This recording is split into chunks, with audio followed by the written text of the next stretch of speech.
Welcome back to the next episode of TMT with Mike O'Reilly. My guest is Danielle Coffey, the President and CEO of News Media Alliance. Thanks so much for doing this with me. Thank you very much for coming. So tell the audience a little bit about the News Media Alliance, how long it's been around, and what's your particular role within? So we've been around over 100 years through a series of mergers. We became the News Media Alliance. We used to be the Newspaper Association of America, traditionally representing newspapers, have evolved since. My role, I've been here now about 10 years. I came over from the telecom industry and started here to change our strategic direction. And more recently, over the last year and a half, I've been serving as our president and CEO. Proud to. And has as you mentioned, your change in the organization, is the diversification make it difficult to find like minds amongst companies? Or is it that you're finding that the technology and other things are bringing people more together? So it's interesting because in our industry, it's actually similar to my previous work where technology has been in the mode in which consumers and users absorb information is converging. It's almost as if consumers don't really care what mode they receive information, whether it's mobile, desktop, over a watch sometimes, devices. And so the mode and the format and the distribution mechanism by which information is transmitted to the user, it's almost agnostic. And what we focus on is news media, quality journalism, and that can take place over any way the reader is going to receive it. Our mission continues to be on the quality content that we develop, we produce, and for the enjoyment of our readers. And we've evolved in that no matter the medium, whether it's traditional newspapers, and now we represent digital because most of our membership and digital natives are delivering over, as I said, mobile devices, some form of technology. And that's been a transition. Also for the magazine producers of content, that has transitioned for them as well. We merged with them about a year and a half ago. And I think our common interest is the content and the quality and connecting with our readers in various ways. So it covers, so the differences is that it could be local, it could be, we still have community newspapers, they're going digital too. We have national coverage and global coverage of events happening around the world. We have magazines who deliver a lot of times lifestyle content, but they also deliver single topic content, whether it's yachting or consumed a lot during COVID about your home renovations, but our homes and gardens, and the like. And that's the common, it's all different topics, but the commonality is ensuring that we have a business model that allows us to deliver our content for readers in a way that we can monetize that and reinvest in the content creators or journalists or reporters that create that in the first place. And so NMA, the News Media Alliance, advocates in DC to make sure there's that landscape, that business landscape, so that they can reap the benefits of their labor and reinvest. And we're here in DC to do that for them. You used the word journalist and journalism a couple of times. How do we define those? Are those words definable in this current environment? Who is a journalist? What is journalism? You gave an example of a magazine. How far, a breadth does it go? So, in some ways, I wish we were like other countries who have, they have a certification, or in Canada, they just passed a law. So if you're eligible for this law, you register as the tax code and you receive as a certified publication. But at the same time, and we have the First Amendment here, so that makes it a bit tricky too. Defining what is news and defining what type of speech is journalism is a difficult thing to do, and we don't have a specific entity that does it. Instead, what we have are processes and objective criteria by which you would describe an institution that develops that quality content. An example of that would be a code of conduct. So a lot of our publications follow the SPJ, the Society for Professional Journalists Code of Conduct, and they have their own how to fact check processed for vetting sources.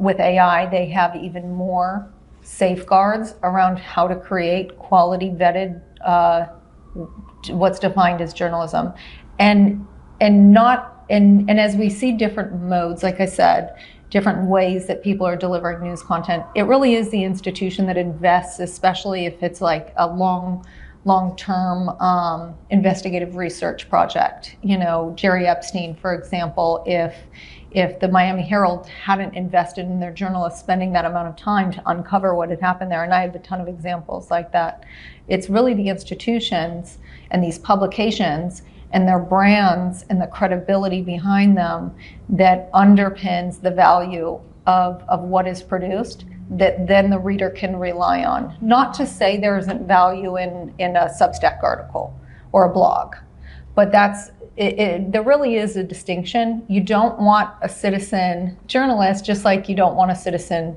surgeon. There has to be some criteria by which we have a standard of care and of quality. So where do you put some of the social media influencers who review products? They provide commentary, extensive commentary, and quite in depth and knowledgeable. Do they fall? Can they qualify into the code of conduct you talked about? Can they meet maybe not the approval process necessarily that other countries may have, but is there a standard that they can live up to that would fall in that universe, or does it require a little bit more than what is available?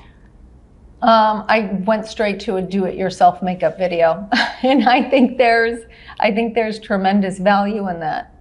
And just like Allure might do a piece on, let's name a more popular brand, Bobbi Brown makeup or NARS, and they do. You've got me out of my depth here. They do a piece, but then a kid in a TikTok video might, with no resources, do a tutorial on makeup.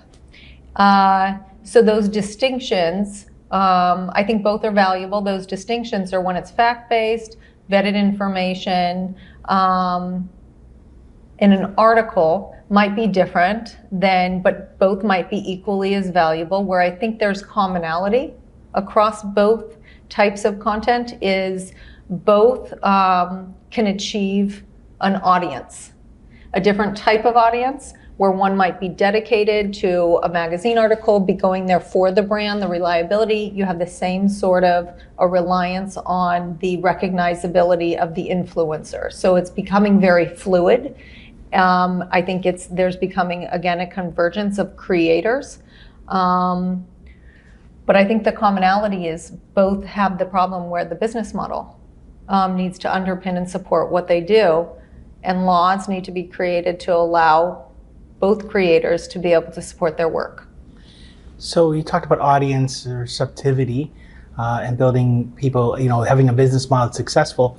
Is there still room for unbiased news journalism? I mean, it seems that the audience, the consumers, are saying we feel more comfortable with listening to, reading, watching like-minded viewpoints, and the old news of being factual, straightforward delivery has kind of moved to the, I won't say the back burner, but definitely taken a hit over the last many years, taking a lot of criticism. Certainly politicians on both sides of the aisle have shot it. Is there still a place for that in today's society, or are we past a certain level and we're going to keep going in that direction of a more political leaning, what you like more than the other? Yeah, and polarized, that could lead to polarization, is that, I know you've always tried to find common ground in your work, and I think that's very important. So as we become more polarized, that's harder to find that common ground and solutions to today's problems.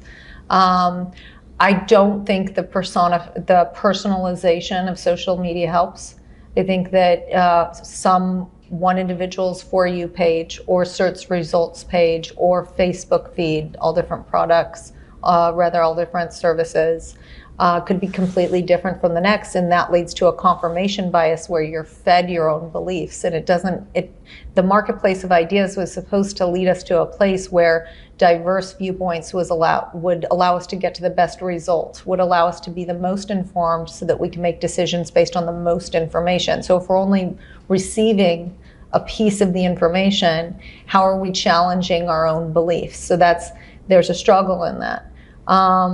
As far as bias in the media and what's delivered to the user is kind of a different situation. And I see, depending, I went over with you the different segments of my membership.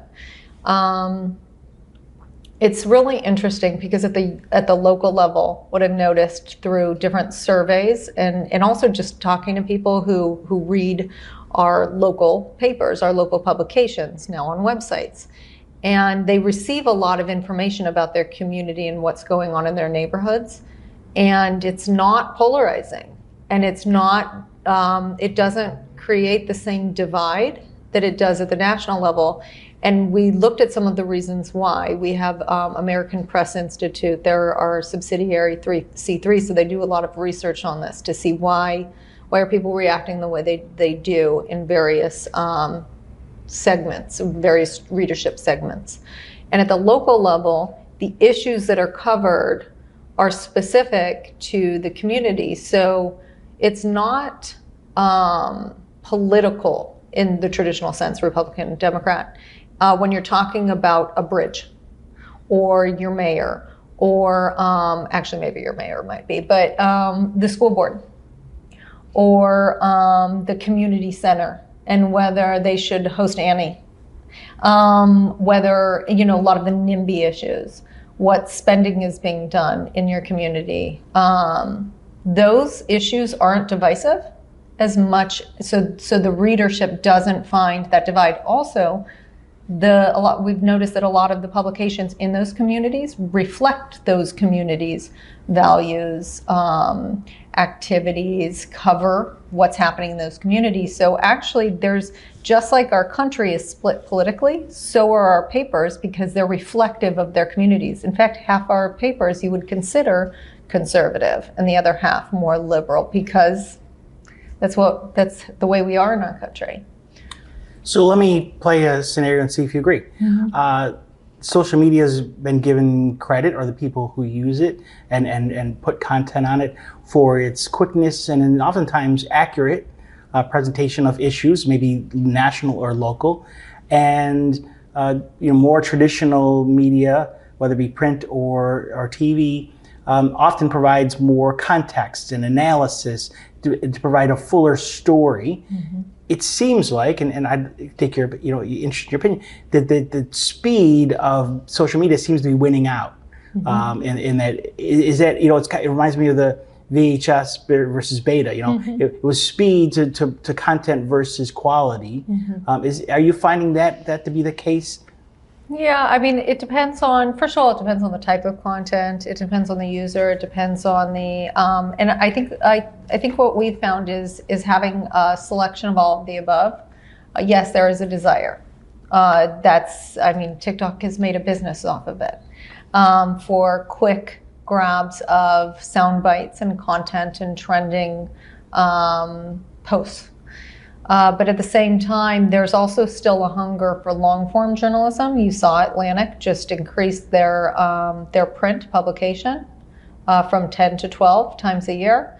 There's still a desire for somebody to be able to sit down on their own time without a notification or some beep to be able to tell them when they want to sit down and read it at their own leisure.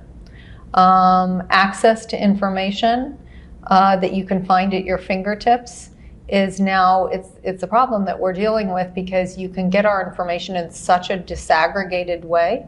So the push and the pull, so the pull of the reader would be more what I'm talking about, whether it's the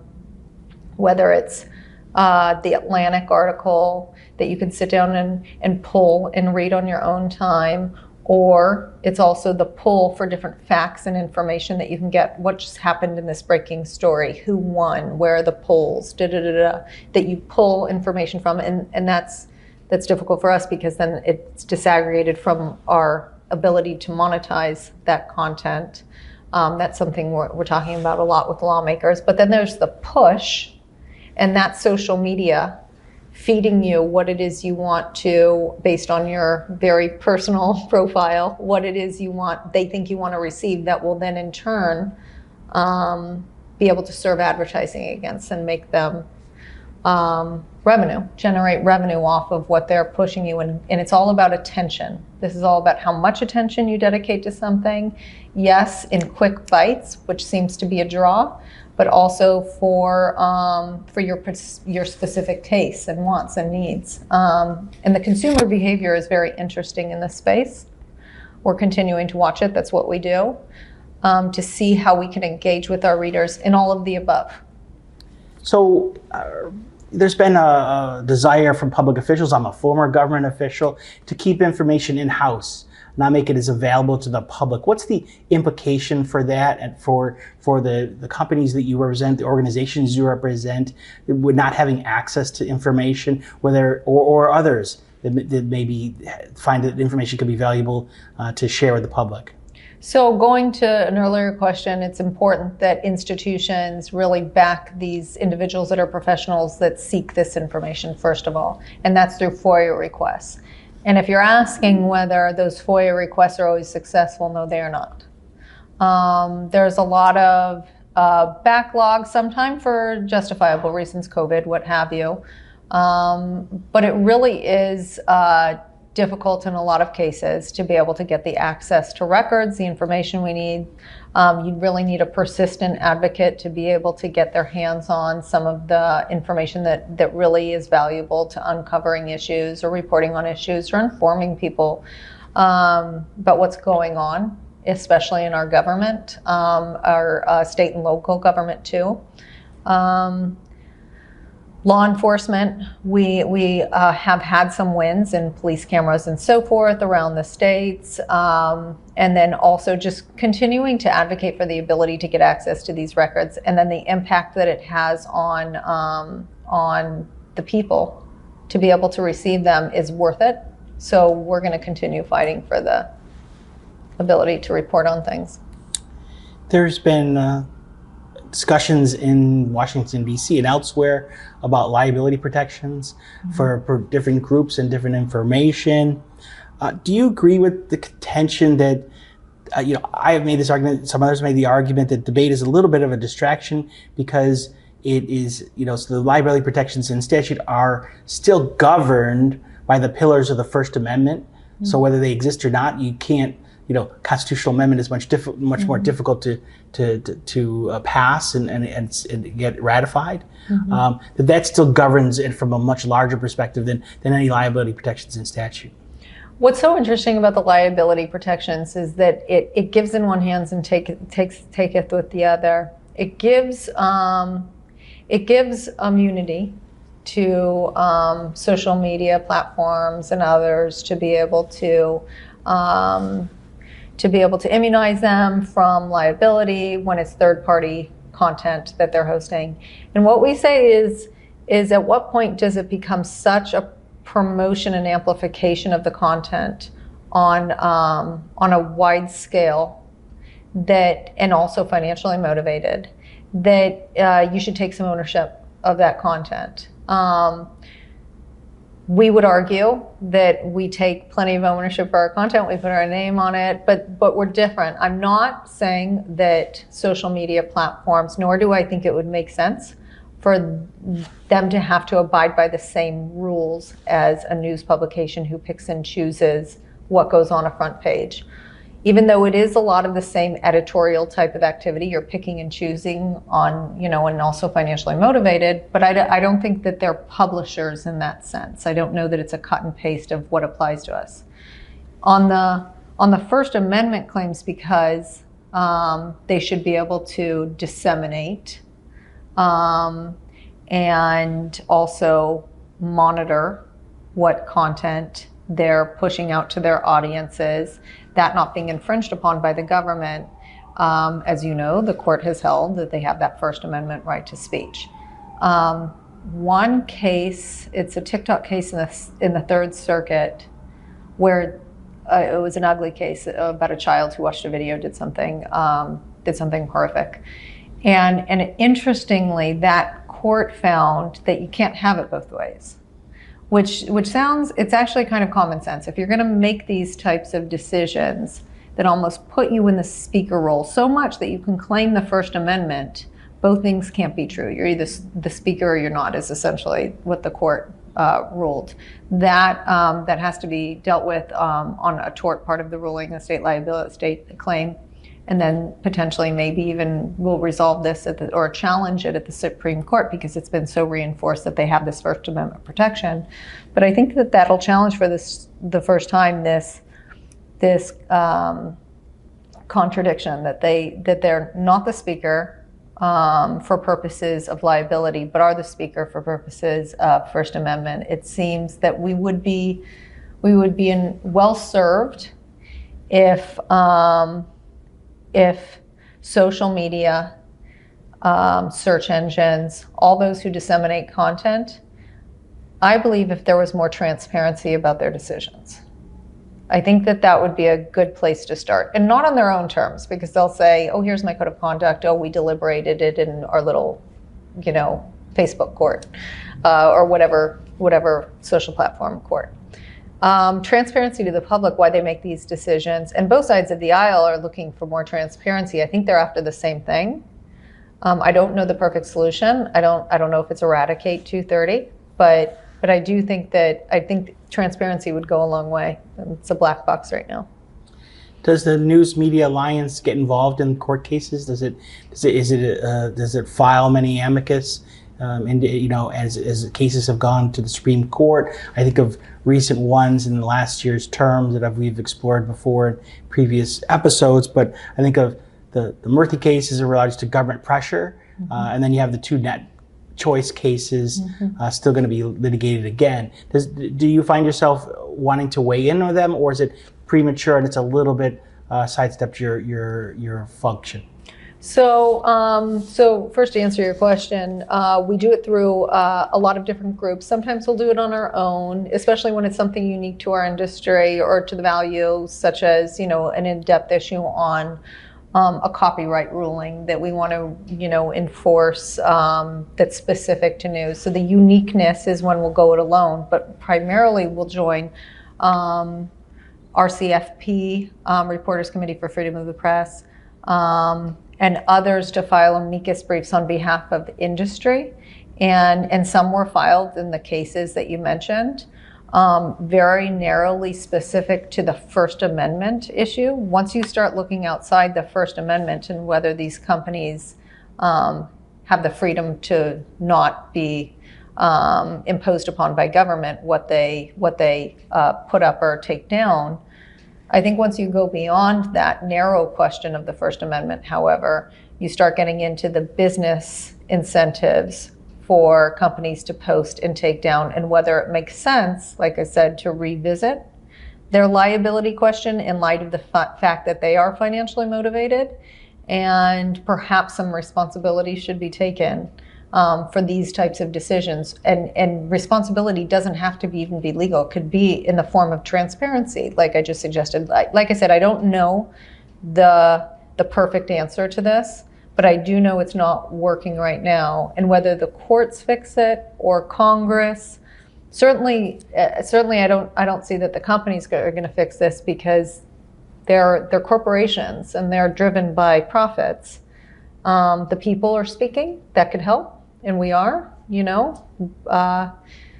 That's why I think these cases are coming, and I think the Gonzalez case was overturned on procedural grounds. So hopefully we'll get some answers, but right now the status quo is what's going to remain. So in our very litigious society, are you surprised that companies take legal action against, I'll call it criticism or critique of output that they may have, that you're finding, whether they think they need to protect their business reputation, but you're seeing these lawsuits and the ability to comment on an experience you had at your local gas station or a product that you may have used and you don't like. Are you surprised at the level of litigation that's going on? And then what does that mean as different states are trying to figure out how to provide protections for individuals to make their voice known? So this is one of those strange issues, and you've seen this before too, where there's strange bedfellows, where we're aligned with the likes of Yelp, where review sites of where patrons might review something and then the entity doesn't, we're in the same position because our articles will be reporting on, and we have some of the largest legal teams and some of the best legal teams in any industry across the country, because we are sued so often for defamation and libel and what have you. We have to defend what we put out there. Again, we take that responsibility. And so in this case, there's a lot of frivolous suits that are brought for what we push out, just like there are for what a review might put out. So we're very aligned in that respect. And when you have these frivolous suits, what, as you know, plaintiffs will do is they'll venue shop. And right now, the fact is that we have 34 states across the country that have anti-SLAPP statutes that are in place, protect the likes of news journalists, publications, or review sites from these frivolous suits. But with 16 states left without those there's venue shopping, and it could chill speech. And we need to be. Is there a favorite state that people like to go to be the SLAPP state, I guess? Oh, well, if they want to file, so I thought it's not the opposite. They'll be slapped if they go to like the likes of California, right? They have a very strong statute. And then weaker ones that we're working on across our country, all 16 we would actually like them to follow. If you must know a model law, there's an anti-SLAPP model law a template that folks can follow. So that's what we would prefer, because uniformity is actually very important across the country, and that's really what we seek, a baseline. So talk about a little bit about the future. What is the implication or the impact on something that is just now becoming more common, artificial intelligence? What does it mean for your members and the companies you represent? Is it viewed upon as a mechanism that may reduce some of their costs, whether it's labor or production or content, or is it viewed as a hindrance and narrowing their value in the marketplace? So it's funny because it was a few years back, and we were looking at tools. We brought a bunch of our publications and we did a show and tell, tools where they could look through transcripts. Remember the Trump conversation transcripts, to be able to report on it. And that was the example they showed. You could read them so fast using AI. So AI, my point is that AI has been used in newsrooms for a while now. I mean, autocorrect could be a form of AI. Yes, that's not what we're talking about, but aids that help you perform your job better and are productive in the workplace are something that journalists have always embraced. Where it becomes tricky is when the human element that's really important to creating a news story is sacrificed. And so a lot of our publications, in fact, 88% of them, either have or are in the progress of putting up processes and procedures around the use of AI in newsroom. And so it includes, you have to have a human source. You have to have 3 sources. You can't ever use AI in a photo. You can't ever use AI to write a story.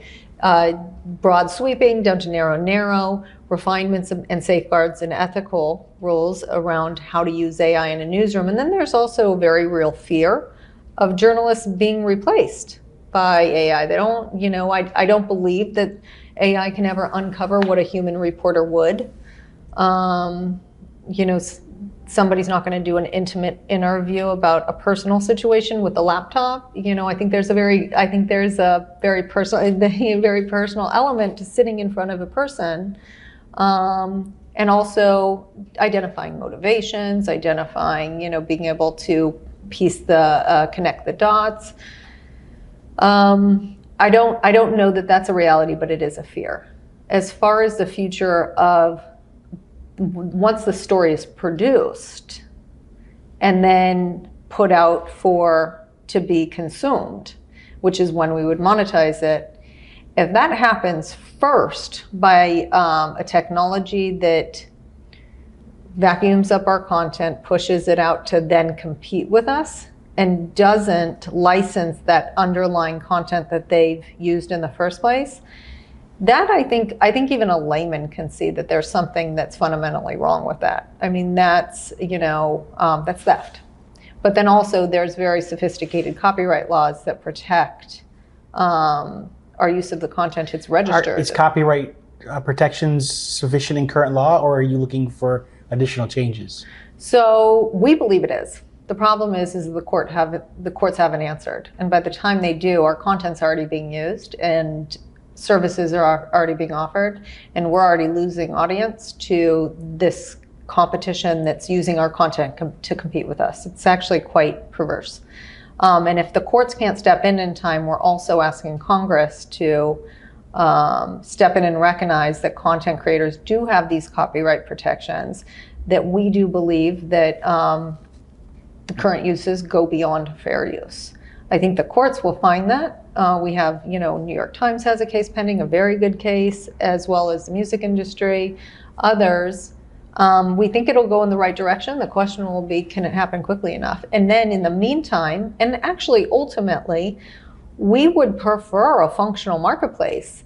I think that would actually benefit the AI companies. If there were license agreements like Spotify, Netflix, if there was that compliance cost built in to what they're pushing out, there could be a real partnership. Like, one industry doesn't have to thrive or survive at the expense of the other. It could be an ecosystem where we all feed the good of each other, and it becomes cyclical. It becomes beneficial to ultimately the readers who could digest quality content. I think a symbiotic relationship.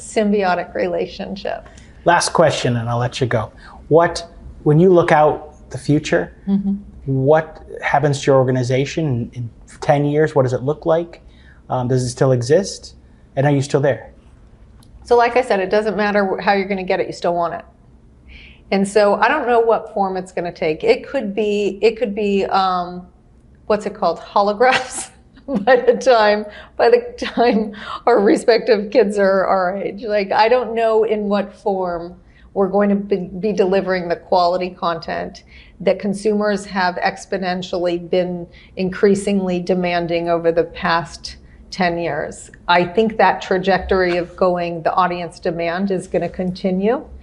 And I do predict, through efforts of our own industry and the marketplace and what they're doing to innovate in ways we talked about, as well as regulatory, legal clarifications that change the business landscape that's creating the marketplace imbalance right now.